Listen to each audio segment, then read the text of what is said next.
my days, I've been held in your hands. From the moment that I wake up until I lay my head, I will sing of the goodness of God. All my life you have been faithful. All my life you have been so, so good.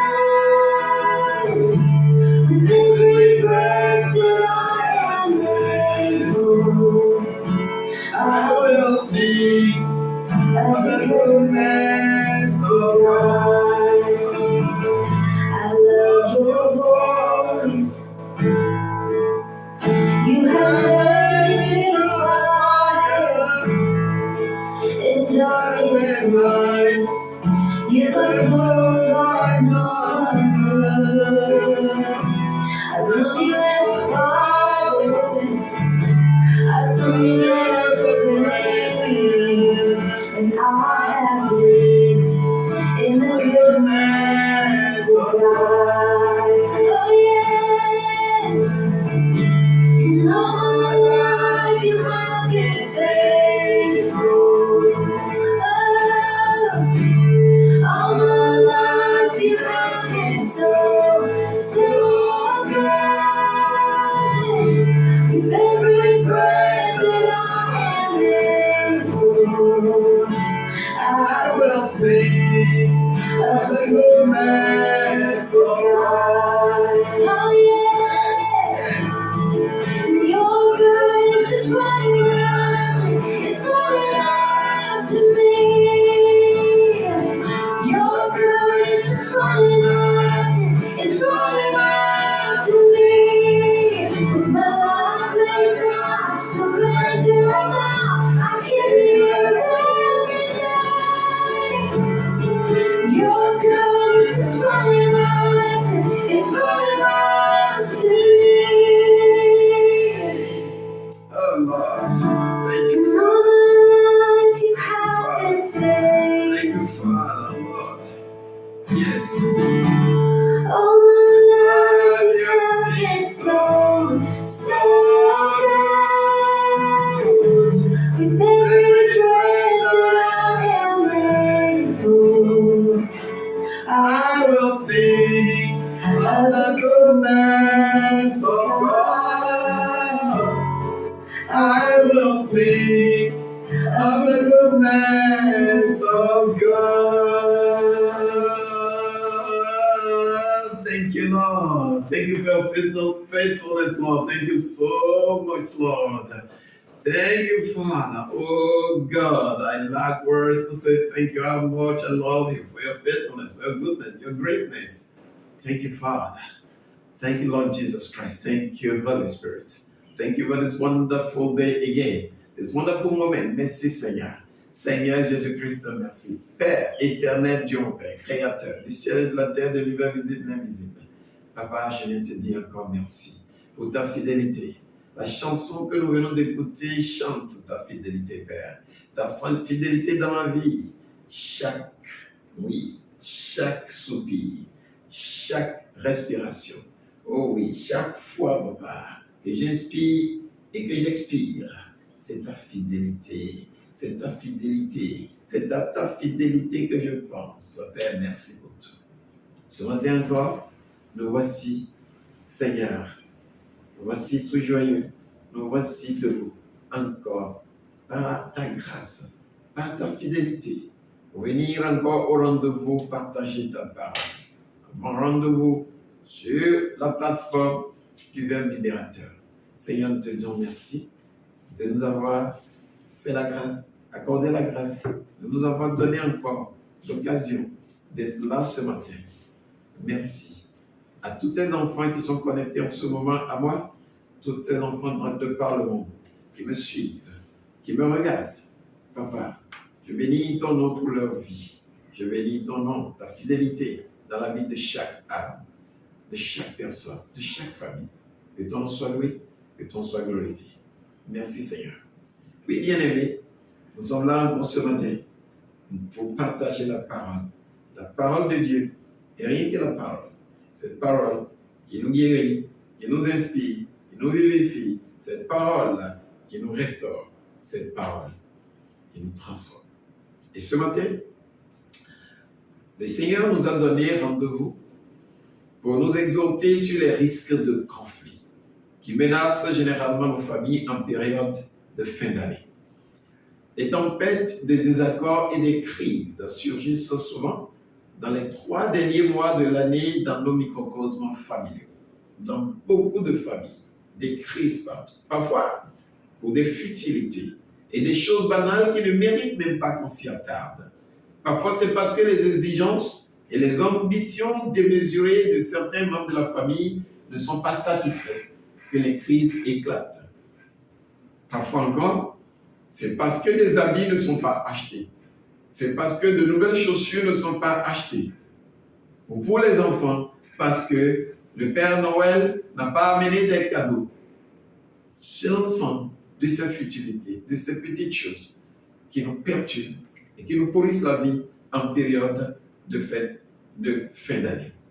Parfois, c'est tout simplement parce que maman, madame, la maîtresse de maison exige des tresses et des soins esthétiques que papa ne peut pas se permettre le luxe de payer. Des exigences qui ne sont pas à la portée de la bourse de papa. C'est peut-être pas pour ça que la crise éclate parfois. Et c'est papa qui fait aussi parfois la politique de l'autruche, qui fut la longue liste des doléances de la maison pendant la période des fêtes de fin d'année, qui se réfugie dans les bars à longueur de journée. Parfois encore, ce sont de tout petits détails sur les goûts, les couleurs, qui provoquent l'avalanche de crises dans les familles. Bien-aimés, et cette folie des grandeurs s'empare chaque année de certaines familles en période de fin d'année, en période de préparation des fêtes de fin d'année. C'est tout simplement parce que les gens n'ont pas compris ce que c'est que la famille. Nous ne comprenons pas souvent ce que c'est que la famille, la notion de famille, le concept de famille n'est pas assez ancré dans la conscience collective de nos communautés. Alors, qu'est-ce que c'est qu'une famille? Bien-aimés, qui que nous soyons sur cette terre, hommes ou femmes, nous sommes tous nés dans une famille, indépendamment du nombre de personnes qui la composent. Chacun et chacune de nous a une famille. La famille peut être biologique, mais elle peut être aussi adoptive ou spirituelle par les différentes alliances scellées par le Créateur avec nos ancêtres Adam et Ève, et plus tard avec Abraham, Isaac et Jacob, mais aussi à travers l'alliance de notre nouvelle naissance en Jésus-Christ, notre Seigneur. Nous avons une famille. La famille est donc un concept très très important dans la Bible. Dieu l'a voulu ainsi et l'a institutionnalisé lorsqu'il a créé Ève comme une semblable à Adam. Genèse chapitre 1er verset 18. Le concept de famille a été utilisé et évoqué sous plusieurs angles dans la Bible, de Genèse jusqu'à Apocalypse, notamment pour révéler les différents rôles que Dieu a bien voulu associer à ce concept cardinal. Alors, que dit la Bible concrètement au sujet de la famille? La Bible définit la famille comme les membres d'un même foyer, c'est-à-dire l'union d'un mari, un homme, et d'une épouse, une femme, ainsi que de leurs enfants. Parce que Dieu a créé la famille, Dieu est intimement lié à chacun, chaque membre qui la compose. Dieu tient à la chevelure. Chaque cheveu de chaque membre dans une famille, il y tient avec une rigueur parfaite. Dans le livre de Genèse, chapitre 2, du verset 21 au verset 24, Dieu nous a donné un grand enseignement sur l'union à vie d'un homme et d'une femme dans le mariage comme fondement de la famille. Tout au long de la Bible, l'institution de la famille en tant que modèle créé par Dieu est prédominante. C'est pourquoi toutes les autres relations d'un homme ou d'une femme doivent découler de la famille. qui est la pierre angulaire de la société créée par Dieu. Je voudrais prier pour les gens qui sont allés de travers, certains parmi nos frères et nos sœurs, qui n'ont pas compris cette notion, qui ont sorti catégoriquement de cette notion pour aller créer d'autres formes d'alliance qui ne glorifient pas le nom de l'Éternel. Un homme doit-il aller avec un homme? Une femme doit-elle aller avec une autre femme? Est-ce ce que Dieu a voulu en créant, en fondant la famille à travers Adam et Ève? Pourquoi Dieu n'a-t-il pas créé deux Ève? Ou pourquoi n'a-t-il pas créé deux Adam? S'il voulait qu'un homme aille avec un homme et qu'une femme aille avec une femme. Et je prie que toute personne qui se serait extravertie par l'incompréhension de la parole, par la manipulation satanique et démoniaque, toutes les formes de manipulation ténébreuse qui auraient amené certains frères et sœurs à aller de travers. Père, fais miséricorde, sauve-les, ramène-les sur le droit chemin. Tous ceux qui sont égarés, toutes les brebis égarées, papa, qui sont allés au-delà du concept de famille que tu as créé, sauve-les, papa. Sauve les familles qui sont dispersées par l'incompréhension. Ramène-les, réunis-les, papa, par ton onction de fidélité dans nos vies. Papa, ressoude les liens qui sont brisés, ressoude les familles qui sont dispersées, réunis-les et ressoude-les, papa, et fais voir ta gloire dans la vie de chacun et chacun de nous. Alors, si nous considérons les 10 commandements de Dieu, nous constatons et nous constaterons que les 4 premiers de ces commandements concernent notre relation avec Dieu. Les 6 autres concernent notre relation avec les autres, avec les frères et sœurs. 3 d'entre ces commandements sont directement liés à la famille.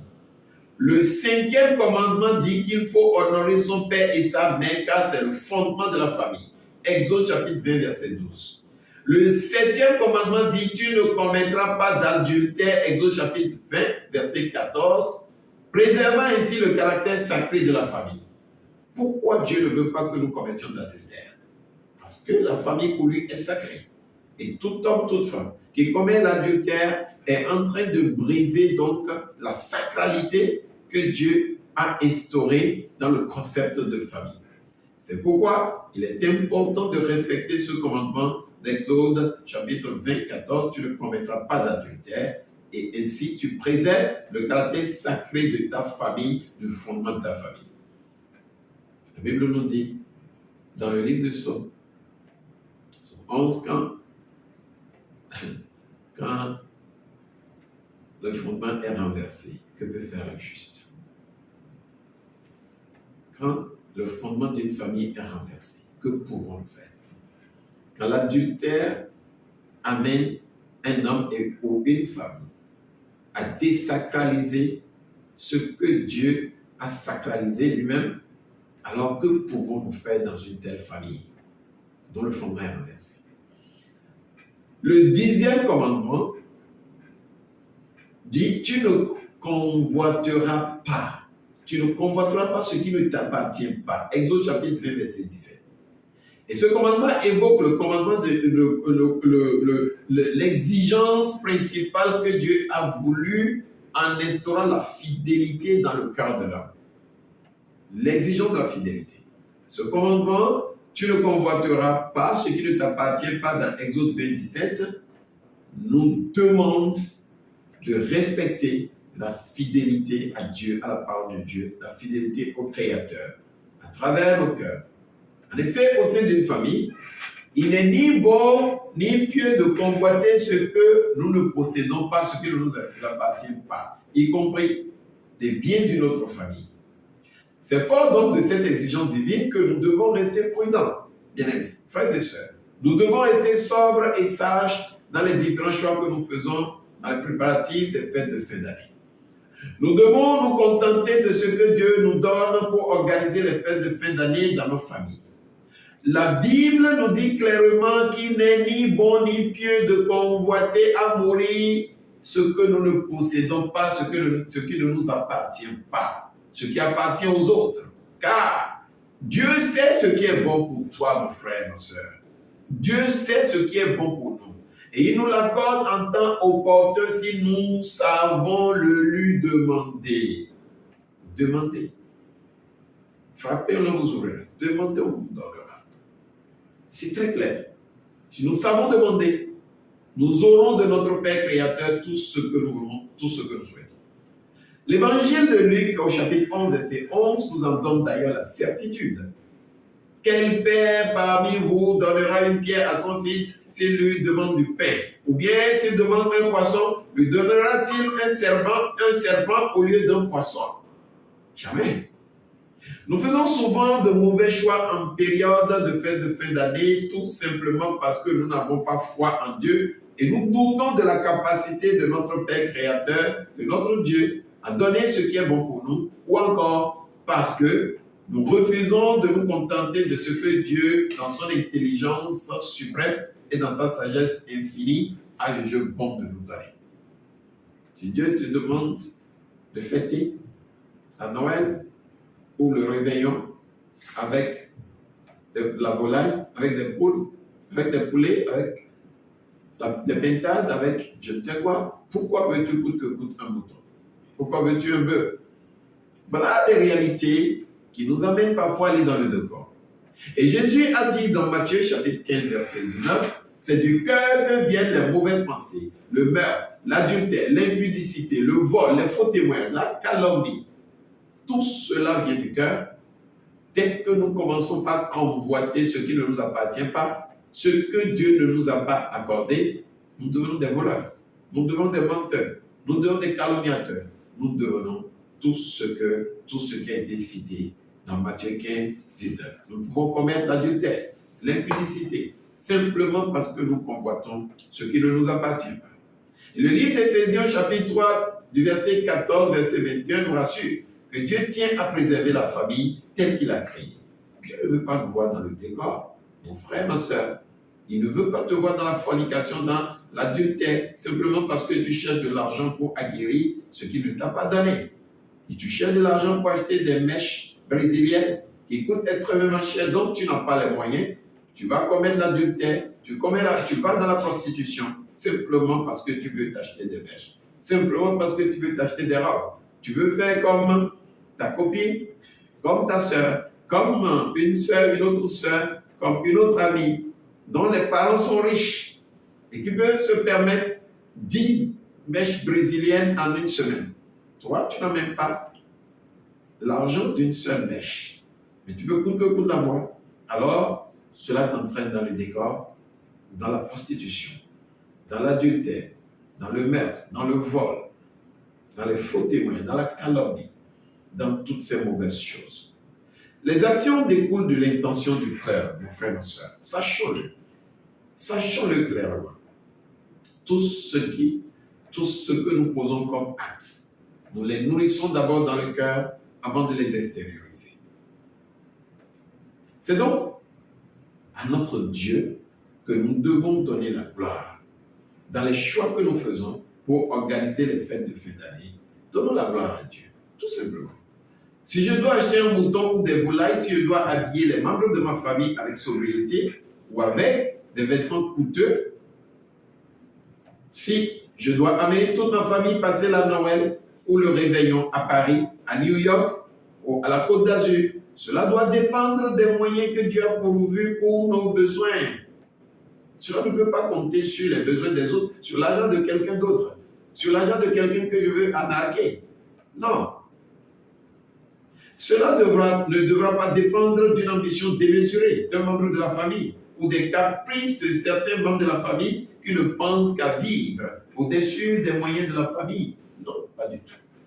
Et le Nouveau Testament comprend des récits historiques et des épîtres qui contiennent des instructions assez claires à ce sujet. Des instructions qui réitèrent ce que l'Ancien Testament dit, les enseignements que l'Ancien Testament nous a laissés sur ce que doit être la famille selon Dieu.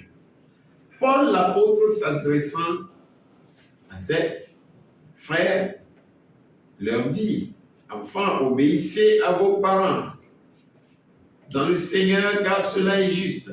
Éphésiens chapitre 6, verset 1. Il ira plus loin. Enfants, obéissez en tout temps à vos parents, car cela plaît au Seigneur. Colossiens chapitre 3, verset 20. Ça veut dire que tout enfant qui réclame des choses que ses parents ne peuvent pas lui offrir n'obéit pas au Seigneur et pose des actes qui ne plaisent pas au Seigneur. Cet enfant-là, Jésus-Christ ne peut pas lui dire « Laissez venir à moi les petits-enfants car le royaume des cieux leur appartient ». Un enfant qui pousse ses parents à les voler, à commettre l'adultère, la fornication, le meurtre, simplement parce qu'on coûte que coûte, ses parents tiennent à satisfaire à ses caprices, cet enfant ne plaît pas à Jésus-Christ. Voilà donc des réalités que nous devons aussi enseigner dans nos familles à nos enfants pour les amener à comprendre ce que Dieu nous recommande de faire conformément à sa parole en période de fête de fin d'année. Nous devons apprendre à comprendre, à discerner et à obéir strictement à la volonté de Dieu dans tous les choix que nous faisons pendant cette période de préparation des fêtes de fin d'année 2024, qui est une période charnière d'ailleurs, où beaucoup de nos familles prennent des décisions hâtives, sans aucun fondement biblique et sans aucune planification. C'est des décisions qui nous conduisent souvent, et vous le savez bien, à des gaspillages, à des dépenses onéreuses. Et la finalité de tout ça, malheureusement, c'est que ces attitudes festives, extravagantes, abandonnent beaucoup de familles après les fêtes dans le dénuement total, dans des regrets et des crises financières qui plombent ces familles dès le début de la nouvelle année. Je prie que ne soit pas votre cas, que ne soit pas ton cas, mon frère, ma soeur. Je prie que le début de l'année 2025 ne soit pas pour toi un calvaire, ne soit pas pour toi un moment de souffrance, un moment de dénuement, un moment de regret.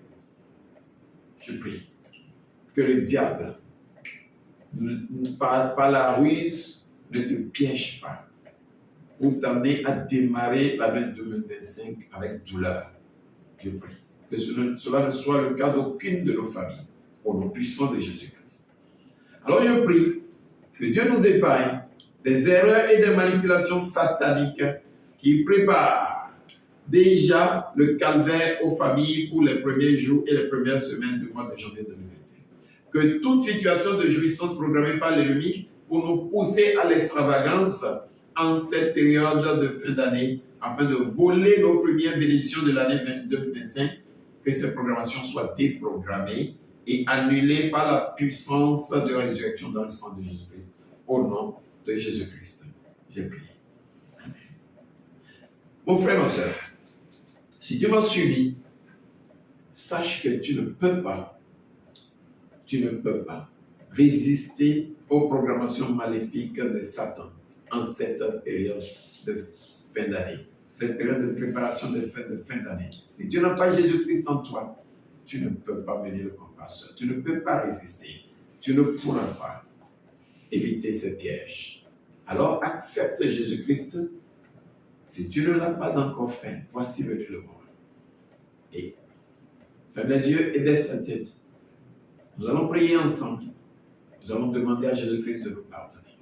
Toute personne qui me suit actuellement, qui que vous soyez, où que vous soyez, si vous n'avez pas Jésus-Christ dans votre vie, sachez que vous êtes une proie facile, malléable, convéable, taillable à merci par Satan, par les démons, en cette période de fête de fin d'année. Prions.